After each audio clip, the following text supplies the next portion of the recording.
welcome back to Crash Chords Autographs. I, of course, am Matt, a.k.a. Stormageddon. Before we get into this week's guest, I, as always, want to thank my contributors on Patreon, MJ, Case, and Rob. Thank you for contributing to my Patreon, supporting this and all the other podcasts that I do, as well as everything else I do in the interwebs, around the interwebs, all of it. If you too would like to contribute and get a shout out right here at the top of my show, all you have to do is go to patreon.com/Stormageddon and give at the $5 level or higher, and you'll get a little shout out here at the beginning of the episode. Otherwise, of course, if you can't support that way, a review and a rating on podcast platform of your choice is invaluable as well, so feel free to do that. Anyway, moving on. My guest this week is the incredible Cassie, a.k.a. Miss So-and-so. She is a burlesque performer, a producer, a musician, a actress, kind of a jack of all trades. She's pretty incredible, and this is our first time chatting. I was really excited to have her on the show. We found each other through some common friends, and I instantly became a fan of her music. I'm so excited to share my interview with her with you. So without further ado, here is me and Miss So-and-so.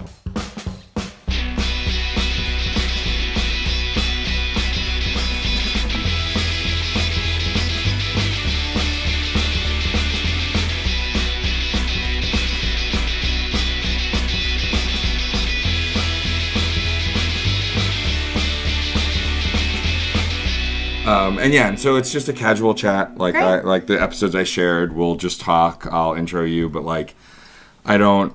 It's become a trope at this point that I mention this, but I used to do formal intros and stop the conversation so I can introduce the person, and it just never felt as good. It's never as, yeah. That's why I also wanted to be here in person. Thank you. Were I appreciate that. We can do it, from the phone. I was like, no, on location, in person's better. Some people prefer over the phone, or if they're on the other coast, and I've done so many phone interviews lately that I'm just used to doing that. Right. And so it's always an option I throw out because of convenience. Well, a lot of people love it, right? Yeah. I bet a lot of people would take that option, but I think it's just something special about being able to just speak to each other across the table. You know what I mean? Well, you can't really gauge response or interaction as well over the phone. I mean, if someone's really personable, then you can kind of get an inkling, but it's always easier when you can read body language and actually look at each other. Yeah, which is super exciting. So, and at some point during this conversation, I'll have done a pre-recorded intro, so I will just remind anyone who somehow found the link to this episode, maybe without looking who is on it, that I'm talking to Cassie, a.k.a. Miss So-and-so. Yeah. Thank you for being on my show.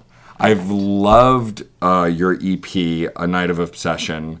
When we were talking off air that you did 100% of the work on this. Yes. Yeah. So you produced it, you wrote it. Did you write all the music too? I did. I wrote everything. Wow, that's incredible. I wrote everything. I have a guy that I was working with called Your Neighbor Var. Mm-hmm. He helped me write some of the music as well, and did a little bit of the music direction on that as well. So he's a guitarist and an amazing friend of mine. So he helped me with this album. That's incredible. How long did it take you to write the songs for it? We wrote the songs in about a week. Oh, wow. Really? Yeah, it was just kind of, we got together, we were jamming one night, he started playing some chords, I made the lyrics kind of immediately, and then I fixed them up a little bit, but the real thing that took the time was just getting the band together, getting into rehearsal rooms, making sure everything was perfect, and then kind of recording it. Obviously, that was a lot of time and money and stuff like that too, but it was a whole lot of fun. I enjoyed it. I love it. This between your singing and the instrumentation has this incredible mix of R&B and rock and pop. It's clear that you are obviously a fan of a variety of types of music because there are so many influences. And even from song to song, I can hear different influences. Yeah. Which I really dig. That's kind of what I was going for, actually, in the EP, because I love all the classic music. You'll hear, those 60s and 70s style harmonies in the back. You'll hear some very, soul, like you said, R&B, pop, rock. I'm trying to bring all of these beautiful sounds that I grew up with back to music in the new age. So I want to take what we're listening to, which people are already interested in, and remind them that there are some things from the past that actually can be really beneficial to music today and might be super exciting, especially to the kids nowadays that have never really heard things like that. Yep. You hear kids going, I know who Nicki Minaj is, but who's Ella Fitzgerald? And I'm like, what? Who's Ella Fitzgerald? So I want to kind of bring that conversation back without taking away the good things that we found from new music today. You know Totally, what I mean? yeah. I know exactly how you feel. I once told this conversation on the show. I think it was on this show. It might have been on a different one. That when Sheryl Crow did her cover of Sweet Child of Mine, I had friends who were much younger than me going, I love that song, Sweet Child of Mine. And I was like, oh, yeah, me too. The Guns N' Roses song, right? And they're like, who? Yeah, you mean Sheryl Crow, right? And I'm like, what? I hate that. It drives me crazy. And it's the covers, right? And Yeah. even on Twitter, I think I saw a kid go like, oh, this new Freddie Mercury guy is going to be really popular. I'm like, oh, no, honey, no. Yeah. Like, he's long gone And like, now. I mean, part of it is I'm a giant music nerd, so I Yeah. try and give some leeway with that kind of stuff. But it's like we have Google. It's Yes. not that hard to find out some of this information. Exactly. But, that's the thing about covers, too, is like a lot of these bands are bringing back old covers and not creating their own new stuff. Yeah, I love covers that kind of do their own thing. Yes. I don't mind an Flip the homage script. cover too, but when you make it your own, either you should flip the genre or change the speed. Do something with the with it. instrumentation. Yeah. Weezer put out the Teal album last year, which was just all covers. And while, doing a cover of Africa is great for a laugh, and it was, it's fun to hear a band that I know really well do a different Do song something I know we really love, well. yeah. But like 90% of that record, it was just them doing like karaoke covers. I was about to say, now we're at a karaoke party. Yeah. You know what I mean? There's a difference between artists doing a cover and an artist going to karaoke. Yeah, and I don't mind it. Like, it's still a decent album, but I was bummed out also because Rivers Cuomo is capable of so much, and so is Yes. his band, and so is the whole band, and like, Feels lazy almost. yeah, just like to actually, copy paste. the best song they did was No Scrubs because like I love that song. they made it a little more rock and roll than the Yeah. original, which was a lot of fun. But most of the other songs are just homages, which are fine. But I if that's the case, I'd rather You want to listen be to the original. surprised, Yeah, and yeah, exactly. If you can't do it better than the original, then why are you kind of trying? Unless Yeah. you're going to do it your own way. Right, for sure. Yeah. Going back to the album, the first track, Watching Me. Oh, yeah. You were talking about putting in older templates into new music that you're creating. Yeah. The way you pause in the chorus, the beat or half a beat that you pause, that's something I hear in a lot of classic rock that I don't hear a lot now. A lot of modern rock, a lot of modern pop and R&B. It's like there's just a speed to it. Like they want to, and I'm not even talking about hip hop, where of course there's a tempo and a speed that is impressive. Like you mentioned Nicki Minaj before, Right. But like I feel like there's a lot of soulful music that doesn't take that breath. And what I love so much about your voice and the way you deliver it on that track is you take that moment and emphasize the chorus, which I think is really great. Thank you. And that's actually something that I talk a lot about with my students. So I teach songwriting and singing and that kind awesome. of thing. And one of the things that I mention is the art of silence and the power of silence, and how a lot of bands want to just hit you with all of the sound that they can, but they're not utilizing the beauty and the breadth of silence, and that idea that silence is musical. Yeah. The idea to not make a choice is making a choice. You know what I mean? So I do a lot of that with my voice and things like that. I'll try and utilize silence as part of, what the song is trying to say.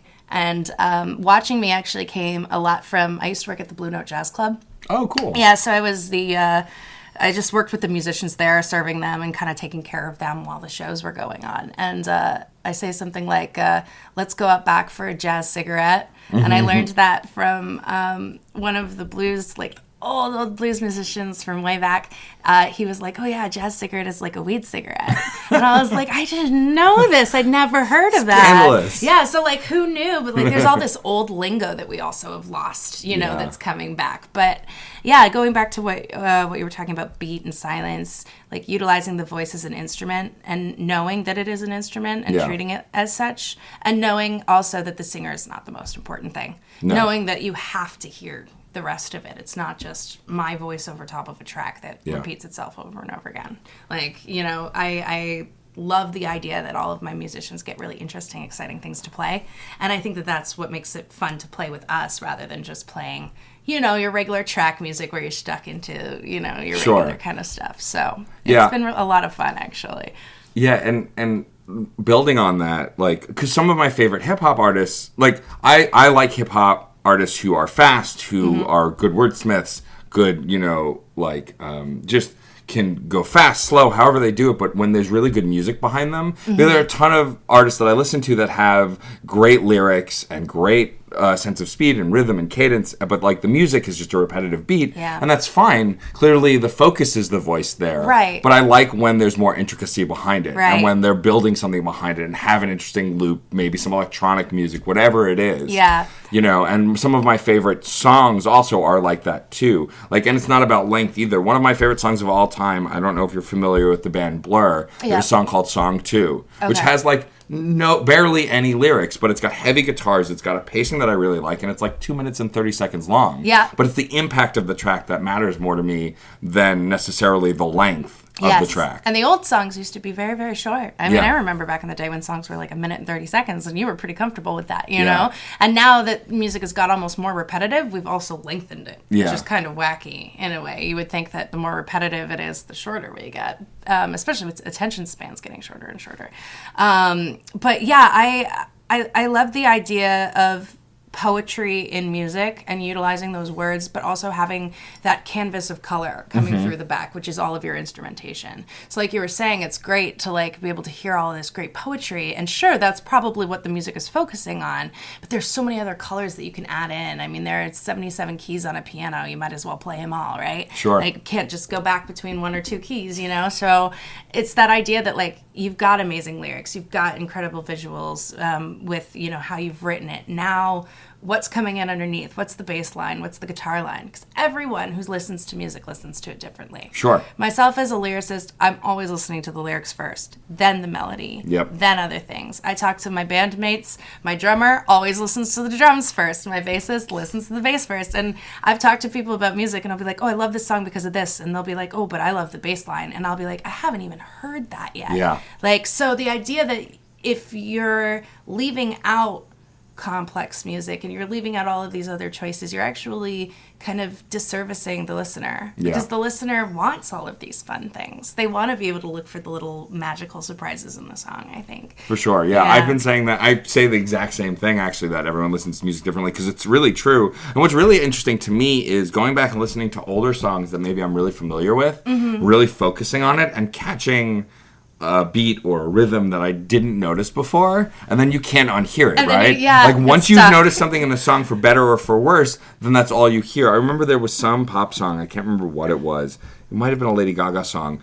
I like her music. I actually happen to be a fan, but it was one of the singles that I heard, and there was one synth line that I kept hearing in the background that, if you're not paying attention, just blends with the background. But because I kept hearing that note, it kept putting me off, and it was nothing to do with the song. It was just me hearing that one note, and I couldn't ignore it. That was one guy's decision in the recording studio to put that note in there, and now it's driving you crazy. And it's not the fault of the song. It's how hyper focused I am, because you can't ignore things once you've noticed them like that. Exactly. And I think that's how a lot of different people either enjoy songs or don't enjoy songs. Like, I'll find, for myself, I can be very attracted to poetic, literary music, and that can just drive some of my bandmates crazy. They're like, I don't get it. Why is it so complicated? Why is it so wordy? You know? So, like, you never know what you're going to like. And I think that that's also, when you said, like, my album goes over almost a bunch of different styles of music. That was kind of my point with the original album. I'm going to be releasing more albums later, but the idea was just to kind of show people the scope of what was available. Sure. And then see what people react to and gravitate towards, and then, you know, based on my life, I guess, write more music. I don't really plan out, like, I'm going to sing pop now. It's more like, what do I feel? What's my emotion? And then I'll let out emotion on sound, and that usually creates a song. So I follow just emotional sound versus like stylistic choices, I think, a little bit more. Yeah, I feel like also probably most artists that we put in boxes now didn't set out to, like my favorite example always is Panic at the Disco, who I really love. They started playing emo music, but I don't think Brandon Urie at any point went, I'm going to be a pop star now. I'm just going to write pop music. He just started to like more classic rock and then some more pop and rock and roll, and just blended, like, I mean, Death of a Bachelor has 4 different genres on it. Yeah. And that might be intentional, right? To lean into a certain genre. But I don't think anyone goes, I'm going to go from being an emo band to a pop band. No. I think it's just the way the scene evolves and the way your own tastes evolve. Yeah. Or as a person, you know, I think Miley Cyrus is a great example of someone who went from like country to pop, back to country, depending on, you know, who she was as a person and her mood and where she was in life. And I think it's interesting also with musicians that we try to like you said, box them in quite a bit, because we don't really do that with other types of artists. No. A painter can paint, a wildlife scene and then go next to portraits, and nobody's going to bat an eye. But as soon as the country singer sings, a pop song, who does she think she is? And, we like to, I guess as humans, we like normalcy. We like, once we understand somebody or we think we understand somebody, we want to stay in that comfort zone of where we are. But I think it would be so interesting to hear other artists that we're used to doing certain genres. I'd love to hear them try something new. Yeah, totally. I'd love to hear their spin on it, because they're always going to have something unique. I think that we want to be able to know what we like and know what we don't like. Like growing up, I thought I hated country music because I heard certain country artists and I didn't like them. Exactly. And as I got older, I was like, oh no, some of this stuff is really good. Like I DJ as well, and I DJ'd someone's wedding last year, and they had an affinity for country music, which was not a lot of stuff I was familiar with. I know more now than I did when I was younger, but she sent me a ton of songs to include on the wedding playlist, and a bunch of them are dance songs. Like, they're country songs, but you can absolutely dance to them. And I was like, it just never occurred to me that you could, like, there's tons of synth and other beatboxing and all sorts of other stuff in country now that just... It didn't even occur to me that you could mix those things. It's funny that you say that, because I had a very similar experience, unfortunately, with country again, where growing up in the country, all of my friends liked certain style of country music that I just wasn't gravitating towards. And it wasn't until later on that a friend had reintroduced country to me. And I just think that that's so interesting, too, because it shows you that only certain songs or styles of music play on the radio. Yeah. Like, if you really want to look for good music, you kind of have to go down the rabbit hole and search for it yourself, because the radio is going to be playing the same 4 songs, for the next 10 hours on replay. So you might as well, try to find it somewhere else. And I always encourage people too. They say, oh, I don't like that style of music. I'm like, sit down, see if you can find anyone from that genre that you like, because you might surprise yourself, you know? Do I want to go to a screamo metal show tomorrow? Maybe not, but would I, love to meet an artist and talk about why they love that style of music and see, maybe there's a song I do like, somewhere in there. You never know. But I think people need to give music a little bit more of a chance. Like I said, we like to stick in our comfort zones, and a lot of people are like, I listen to rock, I listen to country. It's like, just listen to everything. The world is full of flavors and colors. Why would you only eat pizza? Why would you only eat chicken? Like, it just sounds kind of crazy to me. Feed your ears, feed them. That's great. I love that. Feed your ears. I mean, Spotify has been one of my favorite inventions because they hyperlink to featured artists. I listen to a lot of nerdcore hip hop, which is a lot of hip hop focused on video games, TV, pop culture. Cool. And the way I discovered it is I discovered MC Frontalot, who's one of the forefathers of that genre, who became more well known first. Right. And on his early albums, he featured all of these artists who now have albums. And so I would go to their albums, and then they featured other artists who featured on other albums, and just click on links down rabbit holes like a Wikipedia hole, and just discover a ton of new music that way. Yeah. Also, I try and avoid judging artists by just one song. I made the mistake of judging Carly Rae Jepsen based on Call Me Maybe, because everybody did, right? Yeah. Back then, everyone was like, oh, that one song, it's so annoying, and then I heard Cut to the Feeling, and I was like, this is incredible. Yeah. This is a great song, but you don't make that connection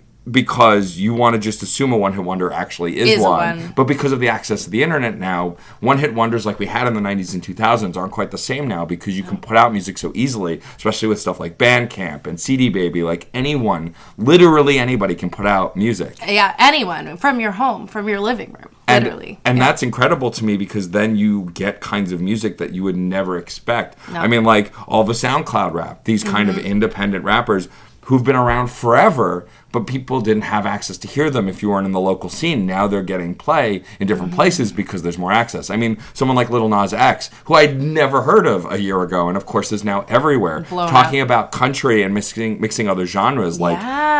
He's someone who saw something and made a song that blew up so many times. He made so many remixes of the same song, and each time it just sold out more than the last. Is just incredible to me, because 10 years ago, I don't think we would have been able to do something like that. I don't think so. Not as easily, anyway. No. And you'll hear a lot of studios talk specifically when you're recording about, make sure it's radio playable. Is this radio playable? And it's like, at this point, radio is almost kind of teetering off. Yeah. I mean, I don't listen to the radio as much anymore. Yeah. Now it's podcasts, Spotify, Same. Pandora, Yep. YouTube, all of that kind of stuff. So like 98 point whatever is not really on my mind. You know what I mean? So radio playable, of course you want to make sure it's radio playable, because if it is and the radio likes it, that's how you're going to get your biggest audience. But, Totally. you know, if you're not a radio playable person, don't try to just shove yourself into that box to make it work. It'll never work. Yeah. Do what you love, and other people will gravitate towards that, instead of saying, I have to make it exactly this way. Your music's never going to sound like you, because you're forcing yourself to be something that you're not, really.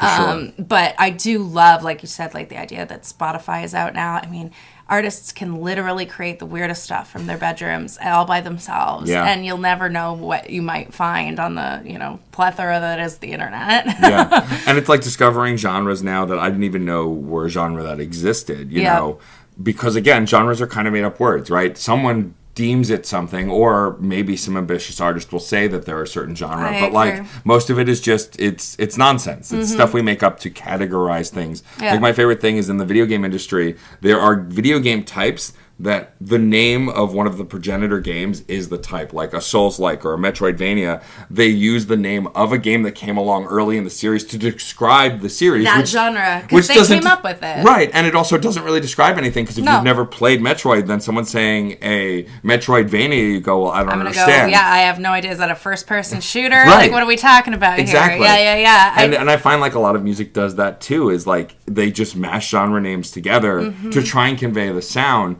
But like one of my favorite things to do in the 2000s is like the band System of a Down got shoved into nu metal. But if you listen to any of their music, it wasn't just the same as the other bands in that genre, because they used hip hop, because they used R&B, because they used soul. Like they mixed so many other genres with heavy rock that it didn't really have a name. And it was always my example to like break boundaries and be like, genres are nonsense, because and that makes them unique, you know. Without all of those influences, they wouldn't be System of a Down. They would be somebody else, you know what I mean? And I completely agree with you on that. Genres, and also music theory I talk about a lot as well. I know music theory people are going to kill me. But I always say it's a guideline. Yes. It's a rule somebody else made. I think that you can sometimes break the rules once you know them and really find originality, uniqueness in that. And once we start to say to people, no, you're only rock, or no, you have to follow this theory the way that it is, and this is law.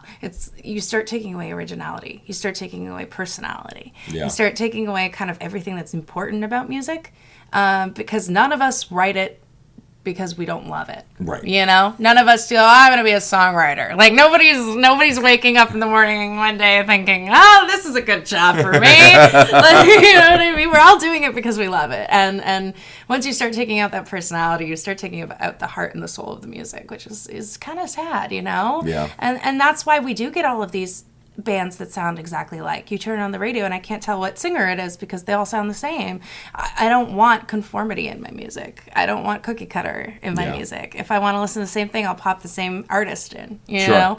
Totally. But even then, I want my artists to give me all flavors of themselves and all personalities of themselves. We all have bad days. We all have good days. You know, what do you sound like on a bad day? Totally. What is your music like when you're really angry? Or what is your music like when you're super happy and you think you couldn't get better than this, and then something terrible happens, you know, or whatever. Like, the emotionality of music is so powerful.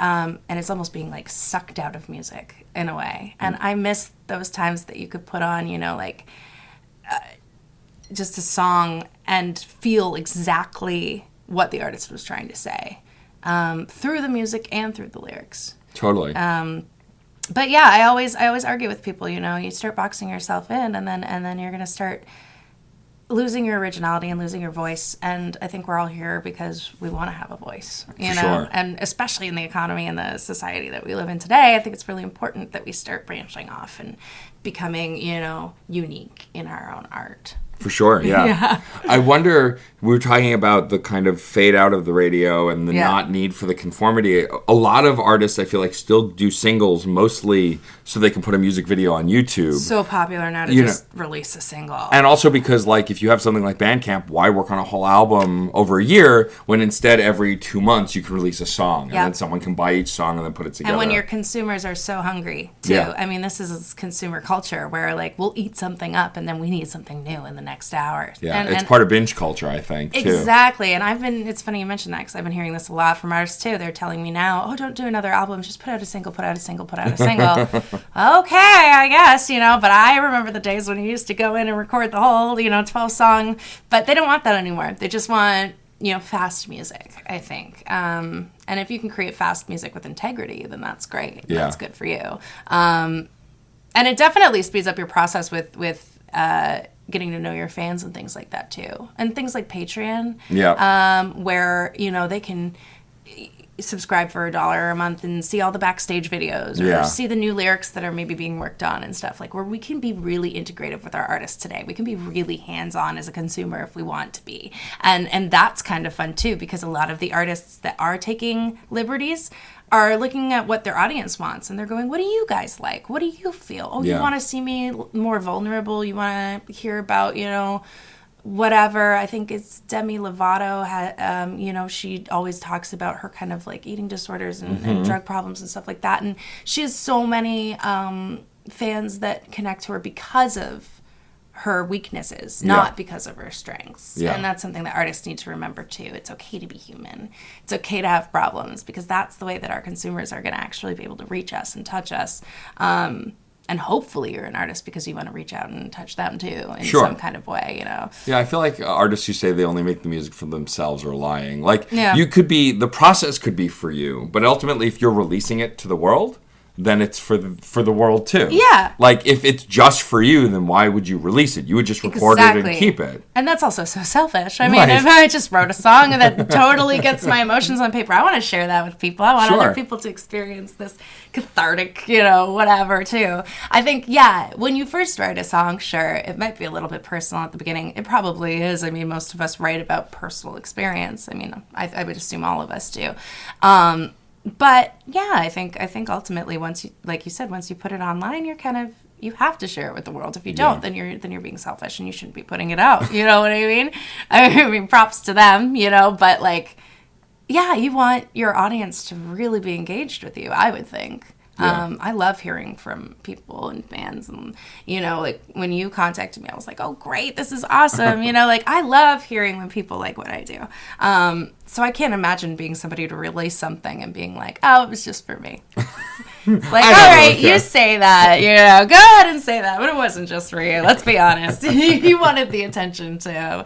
We're all attention people now that Instagram's up and Facebook and stuff. That's true. Yeah, I kind of leaned into that. After a while, you have to just accept that you want to share things with other people, no matter what your profession is, and that's okay. Yeah. It's okay to be a little self-centered. To be a lot self-centered is the problem, but like to focus on your, like there's this turn away for a while of like it was bad to have self-love and self-confidence.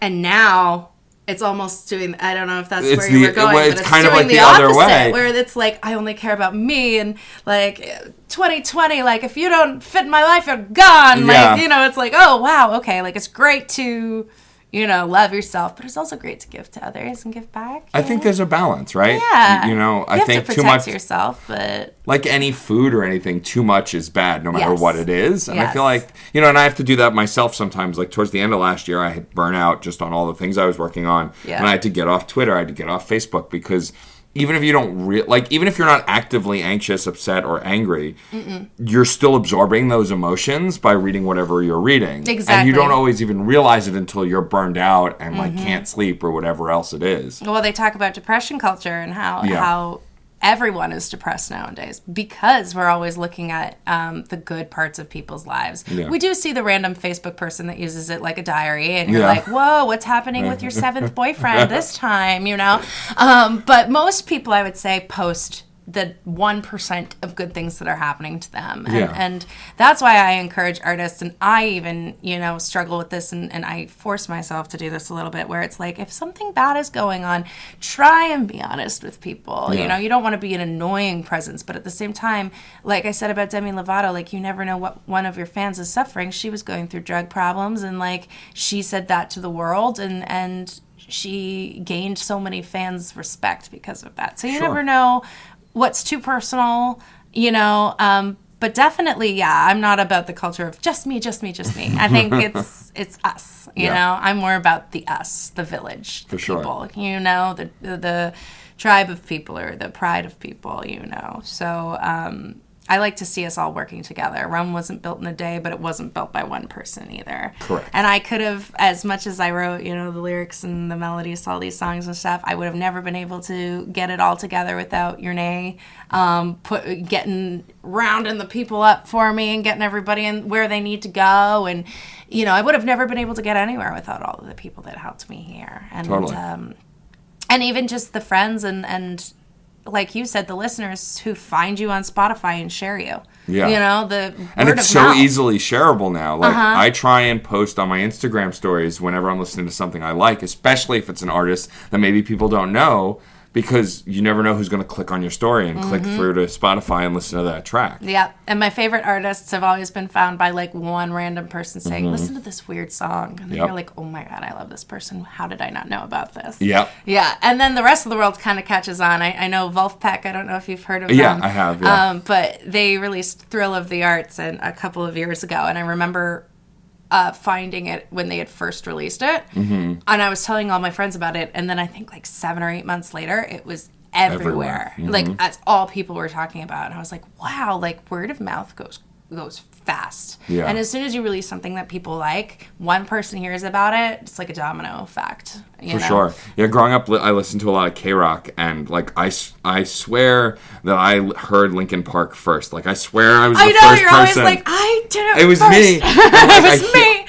I heard Closer, and I was like, oh my God, this is melodic, and there's screaming, and there's raw emotion. Like, who is this band? What a great example of a band that throws genres together too, right? Yeah. And like, then like, I was back when you listened to the radio, I kept hearing that song. So then I went and bought the album. I felt like I was the only one who knew about it, and I'd tell my friends. And then next thing you know, they're everywhere. Like, by the time In the End came out that year, like, everyone knew who this band was. It was over. Yeah. They're a band that I didn't also realize how much I missed until Chester passed away last year. Like, it was one of those things that I had been listening to them, and then I fell off for a little bit, and then that happened, and I went back and listened to the old stuff, and I was like, oh, I still love this music. I just don't listen to it as much. And it's so funny. It's great that you bring Linkin Park up, because it's really bringing things full circle, but we talk about emotions and lyrics and how it's okay to sometimes reach out to your audience and tell them about the bad parts. I mean, we listened to Linkin Park's lyrics. Yeah. He was screaming for help. Yeah. But how many, and a lot of us feel bad now looking back at it and going, oh my God, I committed suicide. Like, we should have been listening. But the thing is, we were listening, and there were thousands and thousands of people who healed from him. Yeah. And maybe it didn't work out for him, but he helped change so many lives through his music because he was honest, because he was screaming about how much he hurt. I know that when we were kids, we were probably screaming along, when our parents grounded us in the bedroom and we were like, this life sucks, whatever, you're over dramatic, and but at some point you realize there are songs that got you through the hardest points in your life. Maybe the music wasn't able to save him, but maybe it was able to save his audience. For sure. And that's kind of why we were just talking about, like, not being afraid to tell your fans about stuff, not being afraid to write your truth, and not being afraid to mix genres, because no rocker ever thought they were going to listen to rap in the 90s until that like happened, and then everything flipped on its axis. I mean, Linkin Park almost took us from the rock and roll punk emo stage into the new hip hop R&B genre, because it was around then that stuff kind of started being radio playable as well.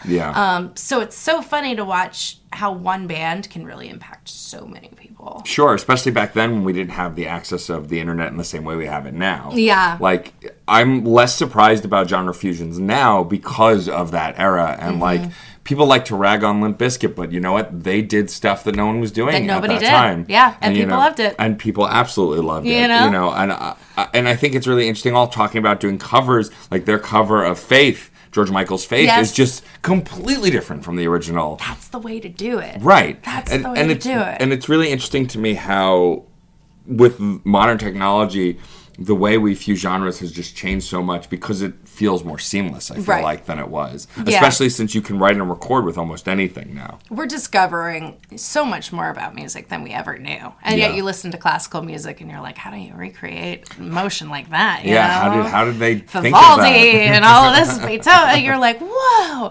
But we are learning so much. And instruments, like you said, there's so many new things. We don't just have a piano and a bassoon to like throw around. We've got like all of these synth instruments, all of these instruments that exist only on computers. Now anyone can almost play an instrument as long as you have an electronic device, you know? Yeah. Which I think also is kind of scary for a lot of musicians who have spent their entire lives practicing, you know, and then they find out someone can click a button and they're replaced. And that's something that we're all talking about in the music industry, where that's kind of scary, you know? But that's why I think in the end, the lyrics are going to be most important and shine through. Because, you can grab any singer off the street and auto-tune them into perfection. You can, you know, take any musician or any kind of instrument and put it through a program and make it perfect. But you can't come up with honesty and integrity and truth through a computer. You just can't. And another thing that I don't like to do with my music is I really don't like to lean on autotune at all. I prefer, personally, if it wasn't auto-tuned. I know that some things kind of have to be, especially if it needs to be radio playable and that kind of thing. It's just little minute stuff. But my personal opinion is if you can't sing it, you shouldn't. And I think when we see artists live, that usually is when it starts to come through. And we were seeing all of these cool artists online, and then it's time to kind of see them in person, and it's so hard to find, you know, shows and where you might be able to see them and that kind of thing. So I hope that kind of changes a little bit more, because going out and seeing live music seems to have kind of fallen off the wayside a little bit. I feel like not as many people are coming out to see live music. I mean, I feel like live music, especially in New York, we're seeing such a decline because it was in the 90s and the 2000s. It was just such an active scene, especially since so many scenes had such active local scenes. Yes. Like, for the most part now, the artists I see live are because I'm following that particular artist and I know they're on tour. Like last year I saw Kay Flay in September. And I only knew that because I follow Kay Flay on Twitter. She tweeted about her tour. I went and bought tickets. But I don't just go to like a local dive bar to see whatever local band is playing. No, we don't do that anymore, actually. And I mean, that's exactly how I went to see Kimbra. I follow her on Instagram. She posted about it. I was like, oh, she's in New York. That's amazing. But that is, I think, kind of why it's important for musicians to kind of try and get out of the house and go see each other's stuff. Yeah, for sure. You know, because the more we know about each other, the better, too. And I think that musicians sometimes get afraid, oh, there's another band out there. Like, you know, we're in competition. And it's like, well, you can only make so many songs so fast. People have to listen to more than one thing. So I wouldn't be so nervous, you know. Like, it's okay. We can be nice to each other. We can support each other. But I actually run something called New Music New York. Oh, cool. Which is basically all of the newest music that I find from local New York musicians. We curate kind of a big show, and we put on this big concert series, basically. Oh, cool. Yeah, it's like a mini little festival series. And live bands, dancers, go-go dancers, prizes, things like that. And we try to put all of the new music and original artists that don't really have that much of a following together, so that it's curated so that basically if an audience member comes in to see the first band, they're probably going to like the second band and the third band. Like the whole night's curated so that it's not exactly the same music but next to each other, but it's so close that it's like, oh, if you like them, you're going to want to spend the next 5 hours here. Right. You know what I mean? And you can pop in and out. So that I do basically because of what I was experiencing in New York when I first started here, moving from Canada like 8 years ago. I really didn't know anybody. And I was going out to the music scene and just meeting people. And I realized how important it was to have friends in the scene and how important it was to have bands that support each other. And once you have a band that supports another band, you'll see how kind people are and how quickly attitudes change and how much people try to help you out, you know? So like I said, about, you know, us instead of me, you know, it's all about community. For sure. Yeah. I feel like there's this pressure to, well, first of all, the algorithms on most social media is broken anyway. But there was this push for a long time when it wasn't, or when it didn't seem as pre-programmed, that was how you gained following, is by just putting stuff online, pumping stuff through your social media. And I found more recently, especially since I do so many podcasts, that the way you gain an audience for a podcast is by going to a convention, handing out business cards, and talking to people. Being on the ground. I have more people who have followed me on my Twitch account and on any of my podcasts through personal interaction than who stay and stick around and are active than anyone who's found it through social media. We almost forget through the computer screen how important one-on-one conversation is, how important it is to be in front of somebody, how important it is to grab your fan's hand and say, hi, so nice to meet you. Thank you so much for listening to me, because without them, I wouldn't have a job. You know what I mean? So if I can get on the ground and talk to my fans, that's exactly what I want to do. And bands need to start hanging out after their shows, too. I see a lot of these guys coming in with no merchandise to sell, running in, running out. No, bring your merchandise. Hang out after the show. Meet your fans. Meet people who don't know you. You know, talk to people. Get contacts. This is something that we all kind of have to do. And I only know about this because I run concert series in New York, so I see it happen in front of me, and I'm always telling them, please just put up your Instagram handle, your Twitter handle, anything. Like, because it's so funny. The fans will come up to me afterwards and be like, I like the band. Like, how do I find out about them? It's like, you don't have any marketing at it. You shouldn't someone shouldn't have to ask that. Why are you playing with no marketing? Like, where's your poster? Where's your, like, just a little something printed out on a card, guys. It's not too hard.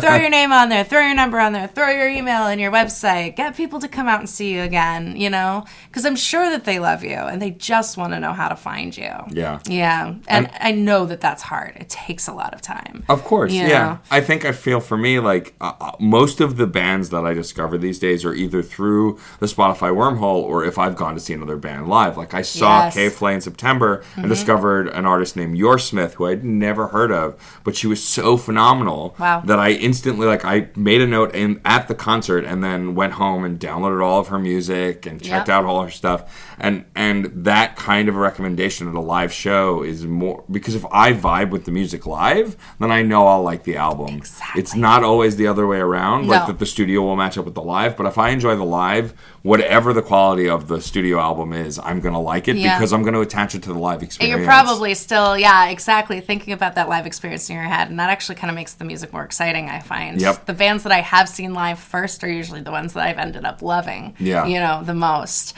And I do think, like, it's definitely interesting to find a band that you really like to follow and then reach out to them if they're not too big. I mean, I'm not talking about reaching out to Prince or anything, but, you know, you go to a local show, you like them, reach out to them, see if, you know, you can do a show with them. If your music is similar, you could be like, hey, can you headline for this thing that I'm doing? You know, you'd be surprised what asking, you know, for help can do for you. And I'm still not great at it. I could do much more of it.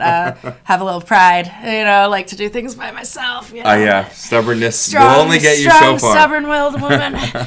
But no, you do have to ask for help. And mentors have been so indispensable for me in the later years. And I don't think I realized it until I got a little bit older how important it really is, which is why I'm always like, with the younger bands, I'm like, just reach out to people. They will love you. It's okay.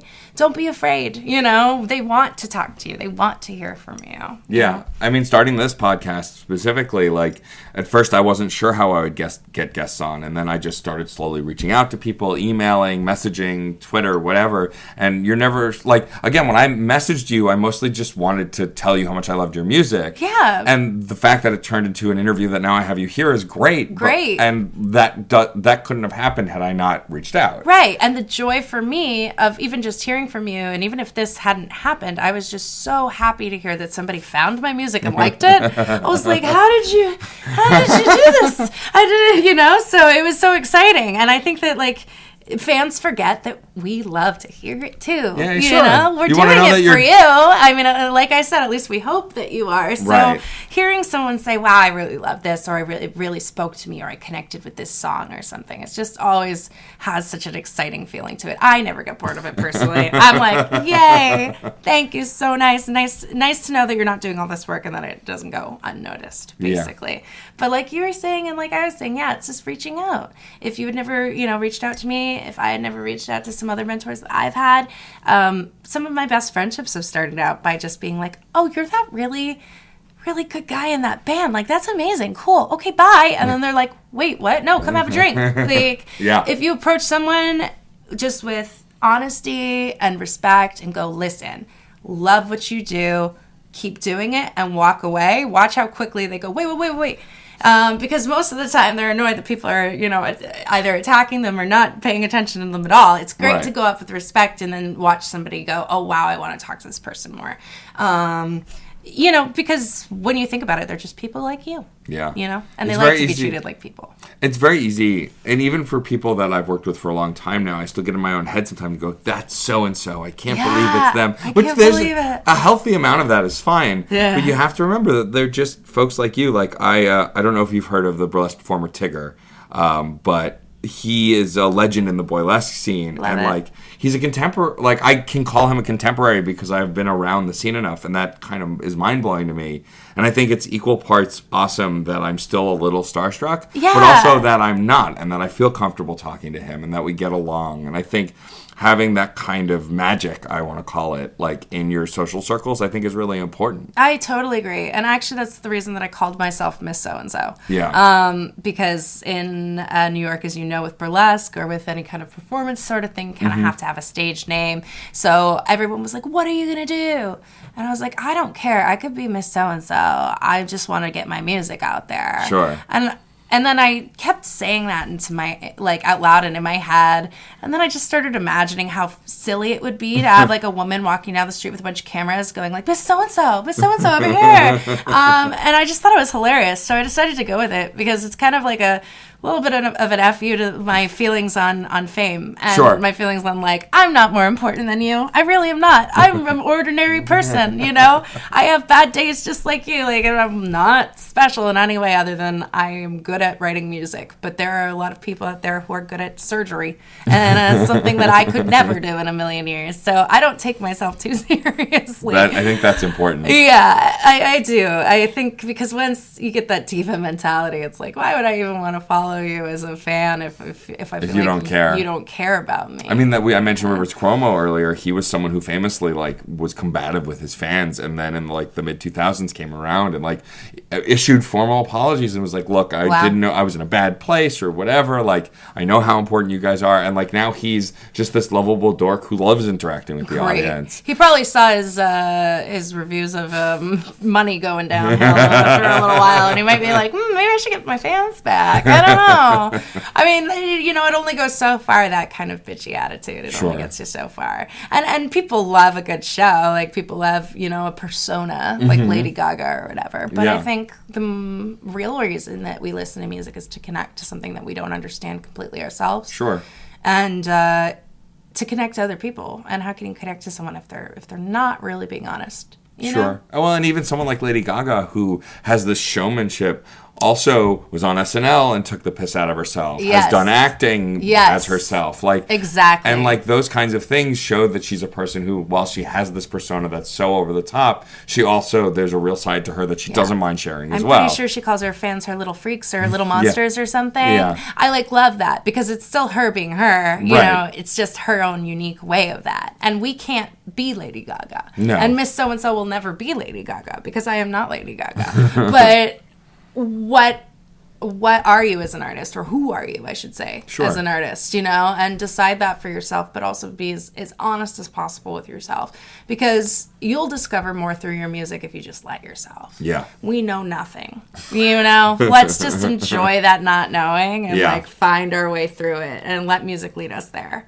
For sure, totally. But we go in going, I know exactly what I want or how to do this or whatever. You're going to cut out so many exciting things that you might have discovered if you just left the door open. For sure. Sure. You know, don't box yourself in. Yeah. Boxes are for cats. Yes, cats do in fact love the boxes. Yes, they do. They really do. If I fits, I sits. But but we do not fits, so we do not sits. Correct. Children. Probably the wisest thing ever said on this podcast. Yes, right. I want to go back to your album for a bit. So, so it came out last year. I have to assume you're working on new music for this year. I am. So it came out last August. But like I said, self-produced. So I haven't really had I'm an immigrant originally, but I have my green card now. Woo. Yeah. Thank Welcome. you. Yeah, so exciting. So I've spent a lot of money on that. So I haven't had enough time to spend money on marketing for the album. So what we're going to be doing this year, starting in February, is starting to do a lot of New York shows. Starting, like I said, to connect with the fans a little bit more, get the music out there. We might do a couple Philly shows around here. Oh, cool. And then basically, we're going to be releasing a couple of singles. Oh, nice. Awesome. Are you planning on making some music videos? Yes. Excellent. A lyric video or two. Cool. You know, Awesome. we're getting into it. It was one of those things that I was like waiting so long for this album to happen, and it took about 5 years to finally get all the funds together to do it. And once it was finally released, I was like so relieved. And then like 4 months have passed, and I was like, oh God, maybe I should do something. Do something else. But you know, it was so good to finally release it in August. It just felt like a long time coming. And I kept telling my friends like, oh, I'm releasing it in a couple months, like 7 years later, you know. But it's good. It's good. And since it took me so long to release that album, I've written so many more songs. I was going to say, since that when it was in the works for so long, you must have written a ton of songs that aren't even on it. Oh my God. And it's so funny to look at the songs now and think that they're old when literally no one's heard them. Yeah. I was just talking to a friend of mine who has some amazing music as well. His name is Jeff Jacobs, and he wrote this beautiful song called Row that I really love. And he was saying, oh, well, you know, I think it's time to put it away. And I was like, do you know how many people have actually heard Row? Like, you might be sick of it, but the whole world still has to hear that music. So you better get comfortable with it. If you're gonna write a song, you got to get used to playing it for a long time. Yeah. There are artists I've discovered. Like, there's a rapper that I like named Schaefer the Dark Lord, and there was one song he played called Tom Girl all the time whenever I was at his shows.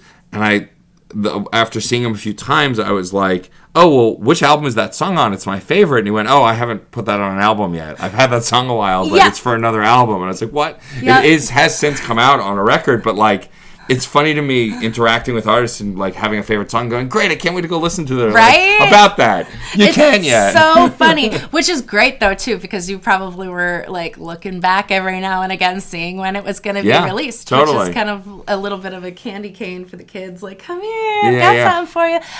But it's, and that's what's basically going to be our shows in February, is you're going to hear the whole album, but you're also going to get a couple of surprises in there and some new tracks. One of them is called Viper that I'm very excited about. Awesome. And a lot of new sounds too. I think one of the songs I pretty much rap the whole time, which is so different. That's really cool. Yeah, so it's like I'm just having fun, you know? Like, why not? We only live once.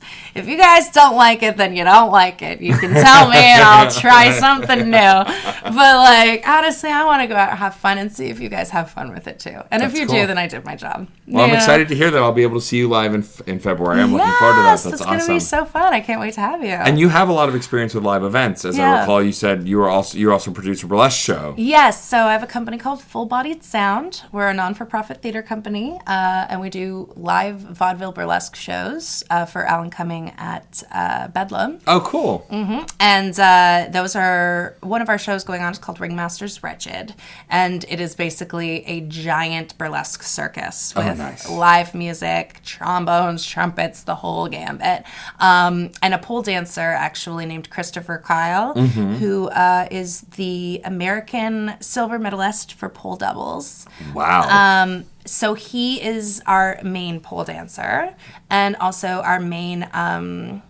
contortionist / acrobatic is Spooky, also known as Michael in the New York scene. So he is incredible as well, and he won the Guinness World Book of Records for acrobatics. Oh wow! So we have some really cool people in there. That's pretty cool. And actually, you'll hear my songs in that show too, because we do Watching Me in that show. So a lot of the music I write ends up getting put in musicals, or just random shows. I just wrote some new music for a musical called Truffles on off Broadway right now. Oh, awesome. It won 3rd place for Things to See this winter. That's cool. Yep, right behind Ain't Too Proud and the new Alanis Morissette musical. So we're the only off-Broadway show on the list, but we made 3rd. That's pretty cool. Yeah, it was pretty neat.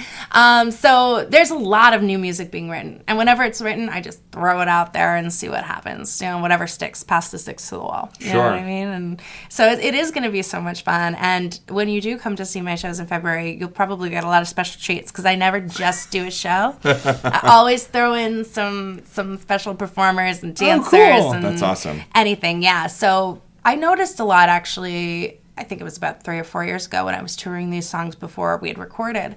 And I noticed, getting people out to bands is hard these days. But getting people out to events, it's a little bit easier. If it's a spectacle, people will come. Yeah. So I throw, with New Music New York and my band and everything else, that's how all of this was created. My theater company was literally an accident. It was me going, not enough people are showing up. I need to affiliate with Groupon. I need to affiliate with all of these things. I need to curate a show that people will come to see. And then next thing you know, it was in the newspapers, and then I had to certify the company after that. It was whoops.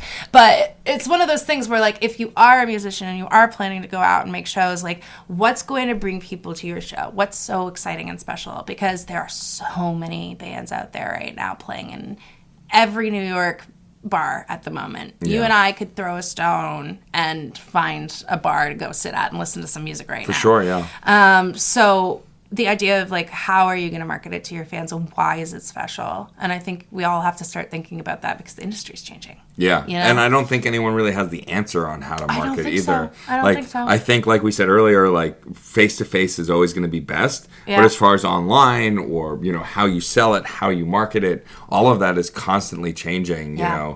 We can't, remember there was an age when pop-up ads showing up in your web browser, they thought that was the answer. People would never get annoyed by that. Know. And, it's funny, you don't know what you'll click on. We were talking off air, I discovered you through a mutual friend, Venatrix, who's a burlesque performer who I've been working with at Magic for a little bit. She's hilarious. Wonderful. I, to her face, call her my favorite idiot because the nonsense she comes up with is just phenomenal. She's my dumpster princess. I love her. She's so great. She is.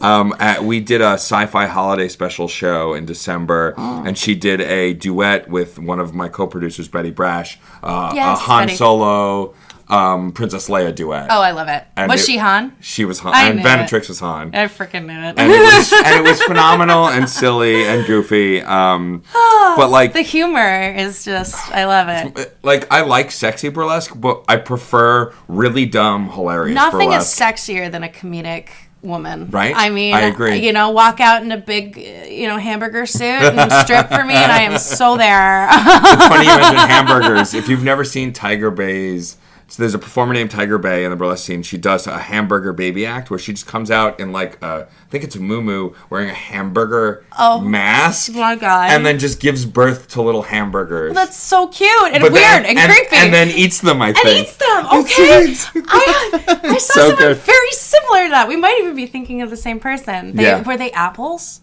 No, I don't think so, but Okay. that sounds... Yeah, because she birthed babies and they were made out of apples that looked like babies, and then she started eating the apples and spitting them all over the stage. People were screaming. It was hilarious. That's amazing. So many people were disturbed. I was front row excited. Yeah. So, yeah, it's one of those things like you said, you never know what's going to work. And the hamburger act, I mean... How honest is that? Right. Who else would do that? Right. You know what I mean? Yeah. So, be yourself. You never know. There's no other hamburger you know? Exactly. Totally. Before we wrap up, first of all, thank you for being on the show. Oh my God, this man, has been a thank blast. you. It's been so much fun. I can't wait to do something like this again. Oh, absolutely. Anytime. When you have stuff to promote, you can come back anytime. Or come on one of my other 3 podcasts because I don't have a life. Where can people most easily find you, your music, and if they want to buy it, what's the best way to spend money? Beautiful. I love those questions. Okay, so the best way to find me is on Instagram or Facebook at Miss So and So Music. You can also find my theater company / burlesque company at Bodied Sound, like a wine, full-bodied. And let's see, the best way is probably via Patreon donation. Okay. Even though it's super exciting to buy the album, and I love that people do, it really doesn't amount to much once all of the people have grabbed what they needed out of my pocket. Right. So anything that you can kind of... And there are two options for donation. One option for donation is to donate directly to me as an artist for songwriting. And the second option is to donate directly to my not-for-profit theater company. And that goes towards the shows specifically, Awesome. and not towards me. That goes towards all of the burlesque shows that we make. New Music New York, which is our festival series. It goes towards creating new musicals and that kind of thing, because we're on for the next... We want to win a Tony Award next. That's awesome. the plan. Do it. So we're going to make a musical. And you said that the off-Broadway show is called... Yes, so that one's on right now. It's called Truffles. Truffles. And I have 2 songs that I wrote in that one. And believe it or not, it's been running off-Broadway for 5 years now, which is awesome. Wacky. That's crazy. I've never had a acting job that's lasted so long. I'm used to, like, artists anyways, you might know, when you book a job, it's like you might have 2 months if you're lucky, and then you're looking for a new job, because that's how long shows last. Right. Nobody thought this little show about truffles would make it so frickin' far. I'm telling you, it's crazy. We just revamped the whole show. That's awesome. We're on at the Secret Room, which is 48th and 8th, literally right on the Broadway strip. And it's a super fun show about truffles. I play this stepmother who is married to a very rich older man. I would like to say that I'm a mix between Moira from Schitt's Creek and a little bit of Moira and a little bit of who's the girl from Will and Grace? Kitty or Katie or something. No, now I'm not going to be able to think of it, but I love her and her husband. Yeah. So Karen. I knew it was with a K. So she's a mix between Moira and Karen, I would say. So she's a whole lot of fun. Whole lot different than me, but also has some of the same tendencies. Some of it comes from some truth. She's psychotic, and I think I can get myself there at some point. There you go. Yeah, so it's great, and it's a wonderful musical. I should get you a ticket, actually. I would love that. Thank you. That'd be wonderful. I would love you guys to come, you and your wife. Thank you. We would love that. Yeah. Well, thank you again for being on the show. Thank you, Matt. This was fun. What I love about a good conversation is that I've forgotten half the questions I was going to ask, because we're just talking really well. So you'll have to come back, because I'll have more questions. Perfect. I'll have more answers, I'm sure. But the last thing I'll ask you to do is, we have a saying on the show that is born out of my music review show that's now in hiatus, and it's music is life and life is good. It's this idea that if you're making good art, life can't be that bad. And so we say music is life and life is good to sign off the show. So if you would do that for me, I would love that. Sure. Thank you so much, Matt. Music is life and life is good. That's it for this episode of Crash Chords Autographs. Our theme music is by Michael Kill. Our logo was designed by Case Aiken and Joey Amons. If you liked the show, please rate and review us on iTunes and Facebook. You'll help us reach more listeners. Questions, comments, or guest recommendations? Email matt.storm@crashchords.com or hit us up on Twitter @CrashChordsWeb. Thanks for listening. Hi, this is Victor Devon, and I am the host of We Burlesque, the podcast.